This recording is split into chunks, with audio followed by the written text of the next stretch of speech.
WhatsApp guys, Sanju Samson ने रचा इतिहास, सेमीफाइनल पहुंच गई टीम इंडिया। भाई साहब क्या मैच हुआ था।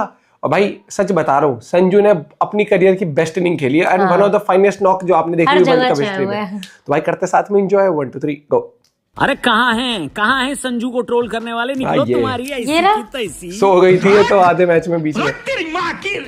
भैया जस्टिस गैंग के कलेजे में ठंडक आ गई है। संजू की पेड पीआर जिन्होंने चलाई थी उनके पैसे वसूल हो गए होंगे, और जो लोग सच में संजू को सपोर्ट करते थे उनके लोएस्ट फेज में भी उनकी आंखों में आंसू आ गए होंगे, क्योंकि संजू ने फाइनली वो करके दिखा दिया जो इतने सालों से कहा जा रहा था कि वो कर सकते हैं। संजू ने अकेले दम पर टीम इंडिया को सेमीफाइनल में पहुंचा दिया। ऐसी कहानी लिख दी जो बच्चों को टेक्स्ट बुक में पढ़ाई जानी चाहिए। शास्त्रों में कमबैक किसे कहा गया है वो करके दिखा दिया है संजू। और आज संजू के जितने हेटर्स थे उनसे मैं कहना चाहूंगा आवाज नीचे। वैसे देखो, आज का रणतंत्र सिर्फ संजू स्पेशल रणतंत्र होगा, लेकिन संजू के धमाके से पहले क्या कुछ हुआ वो आपको बता देते हैं। एक इंपॉर्टेंट मैच में सूर्या ने टॉस जीता और कहा चलो पहले बॉलिंग करते हैं। ये बहुत इंपॉर्टेंट फैसला था, क्योंकि इंडिया ने अभी तक सिर्फ एक मैच में पहले गेंदबाजी करी थी और वो हम साउथ अफ्रीका के खिलाफ हार गए थे। लेकिन ईडन गार्डन की पिच पर चेस करना थोड़ा बेहतर फैसला तो होता है। वेस्ट इंडीज, जिसको हम T20 वर्ल्ड कप की सबसे बेहतरीन टीमों में से एक गिन रहे थे, उन्होंने शुरुआत बढ़िया करी। पहले 68 की ओपनिंग पार्टनरशिप लगाई, उसके बाद भी कुछ विकेट इधर उधर गिरते रहे, लेकिन के रन बनाने की रफ्तार में बिल्कुल भी कमी नहीं आई। बुमराह को छोड़कर भारत का कोई भी गेंदबाज असरदार नहीं लग रहा था, और वेस्ट इंडीज के दानव लंबे लंबे छक्के मारे। किसी ने हाफ सेंचुरी नहीं बनाई, लेकिन सबने अपने हिस्से की कुटाई तो कर दी।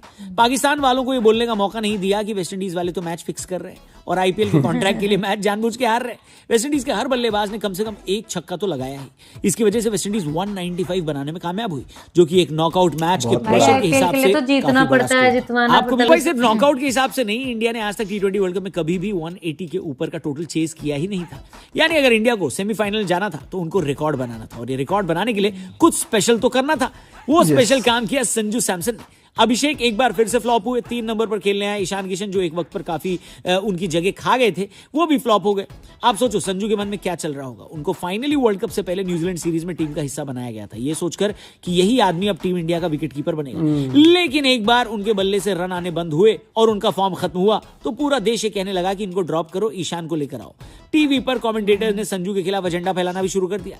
कल यही कमेंटेटर संजू की तारीफ कर रहे थे और उनका इंटरव्यू ले रहे थे। सीरीज के आखिरी मैच में संजू से विकेट कीपिंग ग्लव्स लेकर ईशान किशन को दे दिए गए। आप सोचो क्या लगा होगा संजू को। संजू ने इस सवाल का जवाब कल खुद दिया। जब उनसे पूछा गया तो उन्होंने कहा कि जब मैं ड्रॉप हुआ तो 10 दिन के लिए मेरे पास ये सोचने का मौका था कि मैं क्या गलत कर रहा हूं। उन्होंने ये भी कहा कि मैंने विराट कोहली और रोहित शर्मा से बहुत कुछ सीखा है और मैं बस आज के मौके का इंतजार कर रहा था। आज का दिन मेरी जिंदगी का सबसे खुशी का दिन है। टीम इंडिया के सेमीफाइनल में पहुंची है तो ये सिर्फ और सिर्फ संजू की वजह से है दोस्तों। जिन्होंने पहले ओवर से जो मोर्चा संभाला था वो मोर्चा उन्होंने तभी छोड़ा जब टीम इंडिया के लिए विनिंग रन मार दिए।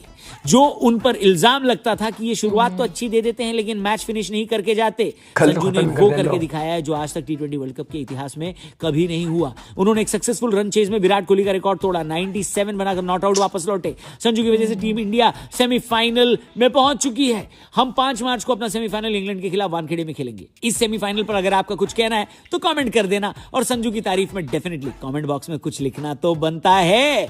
और हाँ, चैनल को भी सब्सक्राइब। भाई अगर आपने संजू का जो देखा होगा ना, सेलिब्रेशन नहीं कहूंगा, जो जेस्चर था उसका, जब जीतने के बाद जब वो उसने हेलमेट साइड में फेंका, बैठा पिच के ऊपर जब जीते, ओ भाई साहब, मतलब सेंचुरी में अगर किसी की सेंचुरी होती तब भी इतनी खुशी नहीं होती जितना कि मतलब कल उस बंदे ने ये दिखाया कि जिंदगी कैसे पलट जाती है। क्या हुआ था, ओपनर आता था, फिर क्या हुआ, मिडिल ऑर्डर में कर दिया, फिर मिडिल ऑर्डर से बाहर कर दिया, शुभमन गिल आ गया, फिर वापस सबको लगा भैया अब करियर खत्म, फिर उसका कमबैक वापस एज ओपनर हुआ, लेकिन तो फिर वो फिर अब वापस ओपनर आया, लेकिन फिर रन नहीं बने, फिर लगा ले भैया अब तो करियर दी एंड हो गया। लेकिन फिर वो कहते हैं ना कि कई बार आप कुछ भी कर लो, जब आपके नसीब में होगा वो आएगा, लेकिन आपको अपना प्रोसेस, अपना वर्क नहीं छोड़ना है।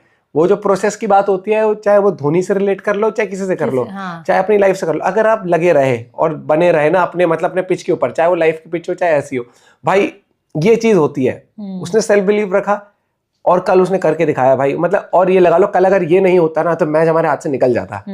भाई कमाल की पारी उसका, वो आप देखते ना लास्ट में जिस तरह वो पिच पर बैठा था, जिस तरह से वो थैंकफुल था कि भैया फाइनली करा, वो भाई वो देख सकते थे आप उसके चेहरे पर हर एक चीज। And I am really happy. और इंडिया क्वालिफाई करके भाई पूरा देश खुश होगा। साथ ही साथ मिलता है आप सबके वीडियो के साथ। Bye, take care.